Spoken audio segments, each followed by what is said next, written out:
जय हिंद साथियों, नमस्ते, वंदे मातरम। आप सभी का स्वागत है आपके अपने एजुकेशन चैनल समाधान स्टडी पर। साथियों, जैसे कि आपको मैं प्रतिदिन जो है क्लासेस प्रोवाइड कर रहा हूँ, उसी प्रकार से आज फिर एक महत्वपूर्ण क्लास आप सभी के लिए है, जिसमें आज हम लोग जो है क्वेश्चन करने वाले हैं एक बीजपत्री द्विबीजपत्री के महत्वपूर्ण सेशन को। तो चलिए, ये क्लास नंबर 19 है और सारे के सारे क्वेश्चन आपके नए पैटर्न पर आधारित होने वाले हैं। तो चलिए आइए आज का यह सेशन हम लोग स्टार्ट करते हैं और जानते हैं और जो है देखते हैं कितना आप लोग जो है इसे बना पाते हैं। तो चलिए देखिए, पहला क्वेश्चन आपकी स्क्रीन पर आ रहा है। क्या बोला गया है ज़रा देखिएगा। ठीक है साथियों, तो पहला क्वेश्चन आपके कंप्यूटर के स्क्रीन पर आ चुका है। सही युग्मक का चयन करके हमें बताना है। क्या है? सही युग्मक का चयन करें। द्विबीजपत्री मूल की बाह्य परत बाह्य त्वचा, ठीक है, बाह्य परत बाह्य त्वचा। द्विबीजपत्री मूल का वलकुट मृदुतक का बना ऊतक।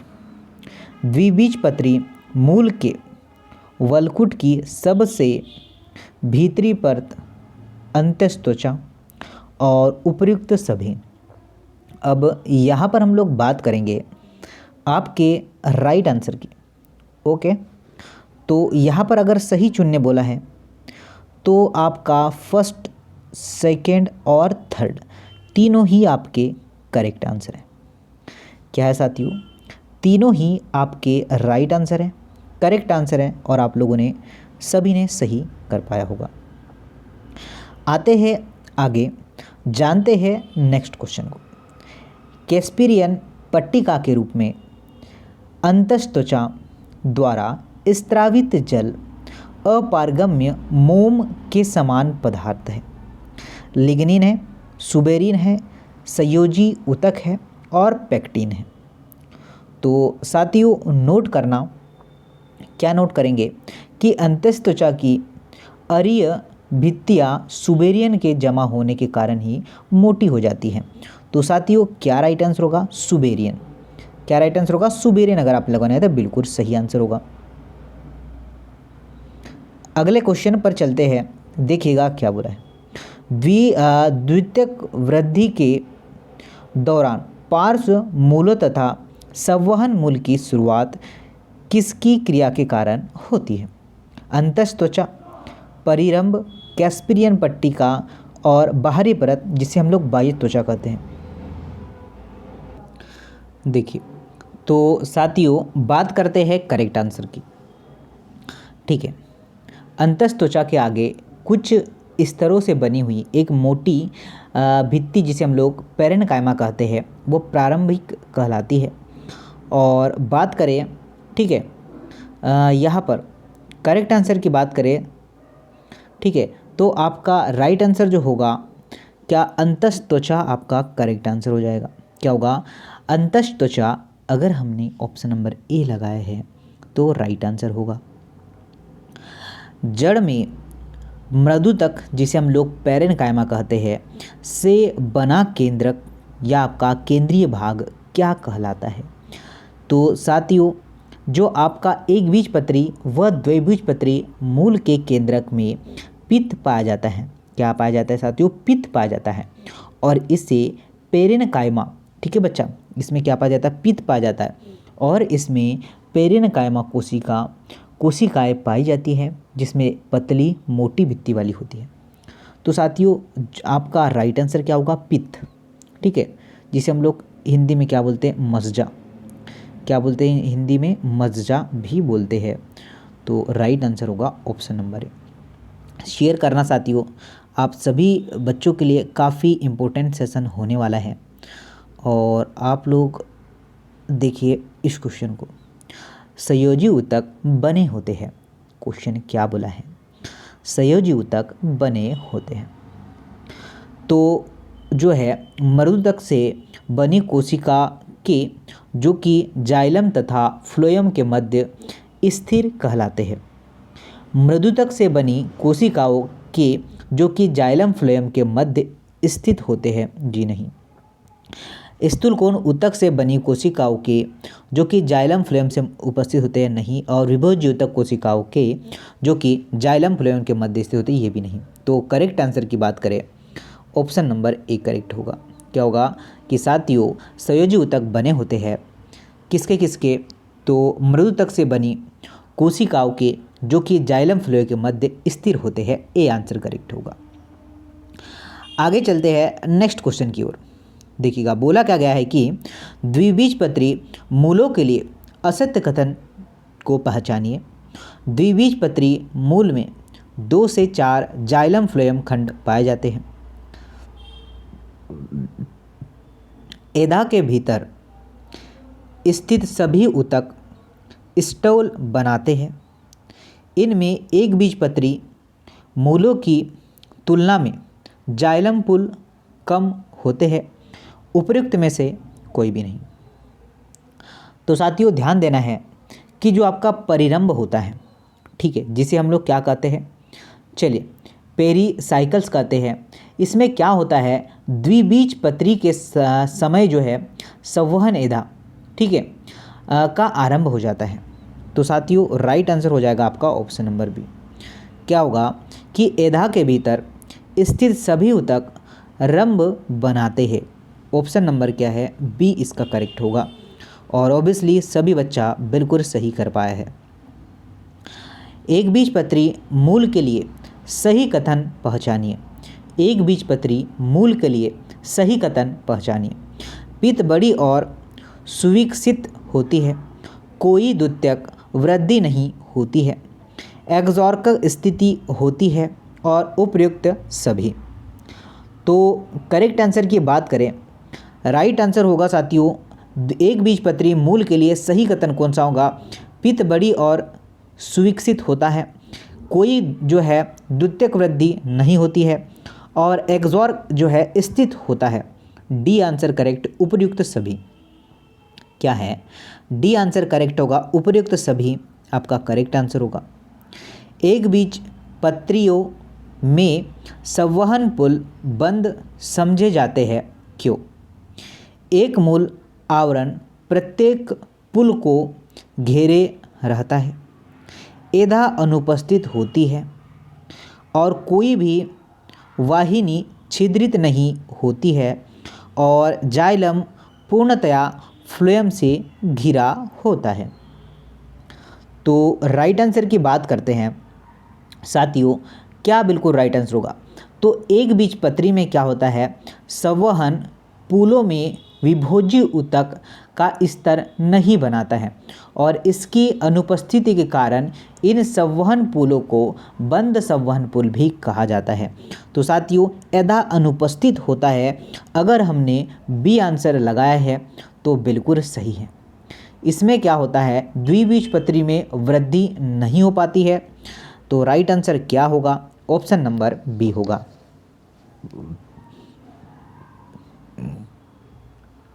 आगे देखिएगा, वलकुट क्षेत्र के मध्य, क्या है साथियों, वलकुट क्षेत्र के मध्य में होता है बाह्य त्वचा तथा जो आपका स्टोल, परिरंभ तथा अंतस्त्वचा, अंतस्त्वचा तथा पित्त, या फिर अंतस्त्वचा तथा संवहन पुल। तो साथियों राइट आंसर की बात करें, वलकुट ऊतक बाह्य त्वचा और परिरंभ के बीच पाया जाता है, और यह बहुस्तरीय होता है। क्या होता है, यह बाह्य त्वचा और आपका रंभ जिसे हम लोग स्टोल कहते हैं, ठीक है, उस क्षेत्र में वलकुट क्षेत्र के मध्य स्थित होता है। राइट आंसर की बात करें, ऑप्शन नंबर ए आपका करेक्ट आंसर होगा। क्या होगा, ऑप्शन नंबर ए आपका करेक्ट आंसर होगा, ये आपको नोट करना है। आगे चलते हैं, नेक्स्ट क्वेश्चन की बात करें, द्विबीजपत्री तने के लिए गलत युग्मक चुनिए। आपका अधोत्वचा तरुण तने को यांत्रिक सबल प्रदान करता है। मंडकण अंतस्त्वचा को कोशिकाओं में उपस्थित है। परिरंभ फ्लोएम के ऊपर दृढ़ोतक के अर्धचंद्राकार खंडों के रूप में उपस्थित, या उपरोक्त में से कोई भी नहीं। तो साथियों यहाँ पर अगर बात करें सारे के सारे क्या है राइट है, इसका मतलब डी जो है यहाँ पर गलत है, ये आपको ध्यान रखना है, उपयुक्त में से कोई नहीं। आगे चलते हैं, नेक्स्ट क्वेश्चन देखते हैं क्या है। अगर नेक्स्ट क्वेश्चन की बात करें, बोला गया है कि मज्जा किरणों के द्वारा बनती है। अब देखिएगा, संवहन पुल के मध्य अरीय क्रम में स्थापित मृदुतक की बनी कोशिकाएं, संवहन पुल के मध्य लंबवत स्थापित मृदुतक की बनी कोशिकाएं, संवहन पुल के मध्य पार्श्विक क्रम में उपस्थित मृदुतक की बनी कोशिकाएं और संवहन पुल के मध्य तिरछी स्थापित मृदुतक की बनी कोशिकाएं। तो चलिए अब करेक्ट आंसर की बात करें। जो मज्जा किरणें जो होती हैं द्विबीजपत्री तने में संवहन पुल के बीच में अरीय रूप से क्या होती है, मृदुतक की कोशिकाओं की कुछ सतहों में पाई जाती है। तो साथियों आपको ध्यान देना है, राइट आंसर संवहन पुल के मध्य अरीय क्रम में स्थापित मृदुतक की बनी कोशिकाएं, सेल्स। ओके, तो राइट आंसर क्या होगा, ऑप्शन नंबर ए होगा। साथियों आपकी आगामी एग्ज़ाम जो है इसके लिए काफ़ी इम्पोर्टेंट है, तो आप लोग अच्छे से पढ़िए। अभी से हम लोग कंटिन्यू पढ़ेंगे तो ऑलमोस्ट सिलेबस हो ही जाएगा हमारा। निम्न कथनों में से कौन से तने एक बीजपत्री द्विबीजपत्री के लिए सत्य हैं? द्विबीजपत्री तने में संवहन पुल का वलय प्रबंधन पाया जाता है। एक बीजपत्री तने में संवहन पुल संयुक्त और खुले होते हैं। एक बीजपत्री तने में अध्यस्थता मृदुतक की बनी होती है। उपयुक्त में से कोई भी नहीं। तो साथियों राइट आंसर की बात करें, ऑप्शन नंबर ए होगा। क्या होगा कि द्विबीजपत्री तने में संवहन पुल का वलय प्रबंध पाया जाता है। ऑप्शन नंबर ए करेक्ट है। चलिए अगले क्वेश्चन की ओर चलते हैं। साथियों यह नीट में भी काम आएगा, पीएनएसटी में भी काम आएगा, एएनएम में भी काम आएगा। तो आप लोग देखते हैं किस वजह से आप लोग समझते हैं। संवहनी ऊतक, जो संवहनी ऊतक कौन कौन से होते हैं, एक तो जाइलम और एक तो फ्लोएम। अब देखिए, को काटने के लिए उत्तरदायी विभोज्य ऊतक जो है कहलाता है। तो वह विभोज्य ऊतक स्तर संवहन ऊतक जैसे कि जाइलम और फ्लोएम को काटने के लिए उत्तरदायी जो है ऊतक को संवहन एधा कहते हैं। क्या कहते हैं साथियों, संवहन एधा कहते हैं। राइट आंसर की बात करें तो ए आंसर आपका बी आंसर आपका करेक्ट होगा। ओके, चलिए सभी ने कर पाया होगा। अच्छा क्वेश्चन है, शानदार सा क्वेश्चन है, आप सभी लोग इसे बना पाएंगे। अगले क्वेश्चन की बात करें, तरुण तने में संवहन एधा होती है। तरुण तने में संवहन एधा होती है। एकल जो है एकल पत्री, द्विपत्री, त्रिपत्रीय और आपका अरिस्तित्व में नहीं होती है। तो साथियों एकल पत्रीय आपका बिल्कुल करेक्ट आंसर होगा। क्या होगा, करेक्ट आंसर की बात करें ऑप्शन नंबर ए करेक्ट है। क्या होगा, option number A is right answer. सभी बच्चे ऑप्शन नंबर 1 कर पाए हैं, बिल्कुल करेक्ट आंसर है, बिल्कुल सत्य आंसर होने वाला है। आगे चलते हैं, नेक्स्ट क्वेश्चन की बात करें। द्वितीयक वृद्धि के लिए सही कथन पहचानिए। द्वितीयक वृद्धि के लिए सही कथन पहचानिए।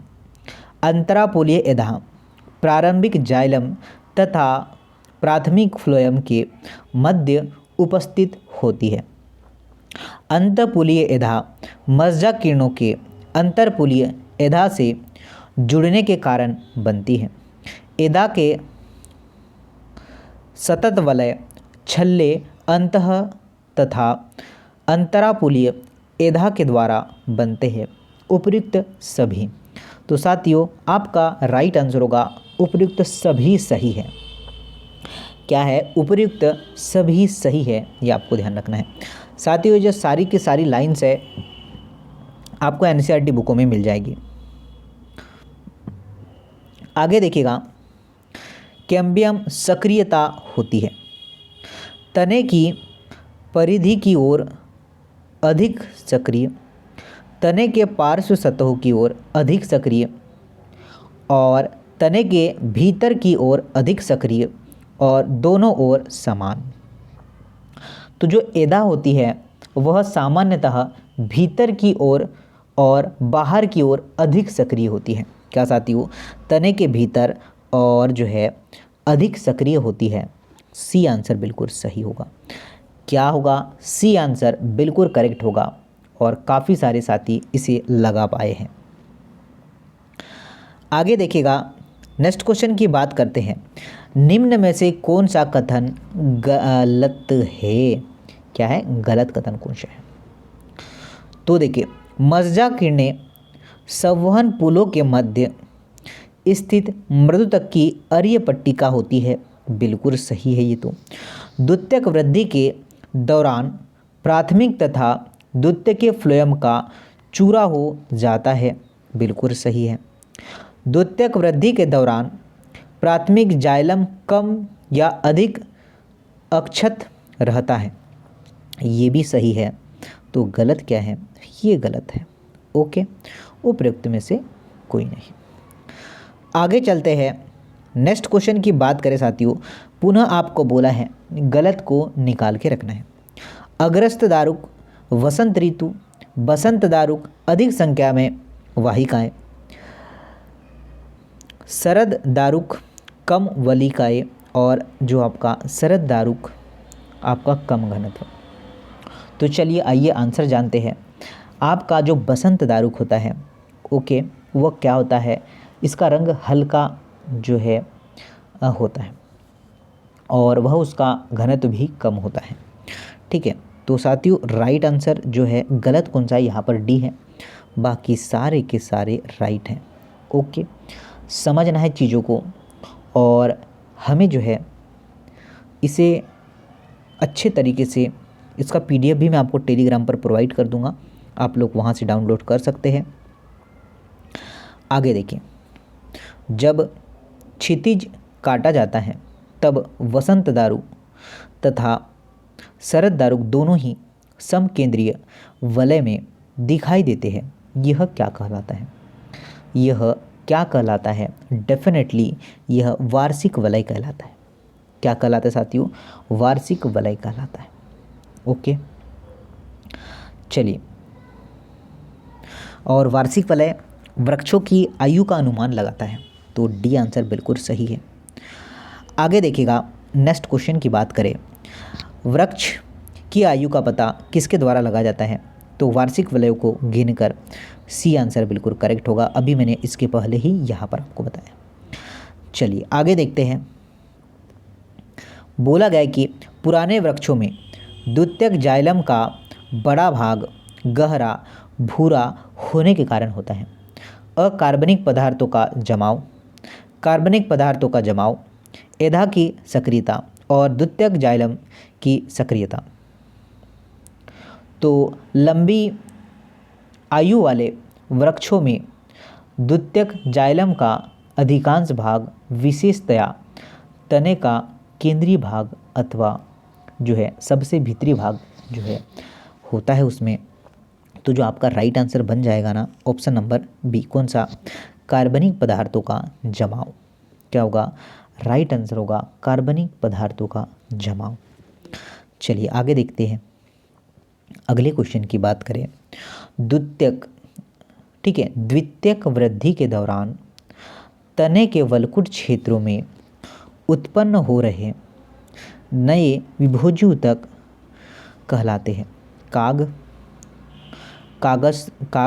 त्वचा, द्वितीयक वलकुट और कागजन। कागज या कार्क एधा एक जो है विभोजी ऊतक है जो कि वलकुट क्षेत्र में विकसित होता है। तो जो कागजन है ना, ये आपका बिल्कुल सही आंसर होने वाला है। क्या साथियों, कागजन अगर आपने लगाए हैं तो डेफिनेटली आपका राइट आंसर होने वाला है। चलिए देखिए, नेक्स्ट की बात करें, कार्क जल के लिए किस कारण अपारगम्य है? कोशिका भित्ति में लिगन जमाव, कोशिका की जो है जटिलता, कोशिका भीतर पर सुबेरिन का जमाव और उपयुक्त सभी। तो साथियों जो कॉर्क जिसे हम लोग क्या कहते हैं फेलम, कॉर्क को हिंदी में कहेंगे फेलम, तो जल के लिए अपारगम्य कहलाती है। ठीक है, जो कोशिका पर सुबेरियन का जमाव कराती है। तो क्या राइट आंसर होगा? तो साथियों राइट आंसर होगा ऑप्शन नंबर सी। तो ये आपका करेक्ट आंसर होने वाला है। चलिए साथियों शेयर जरूर करिएगा।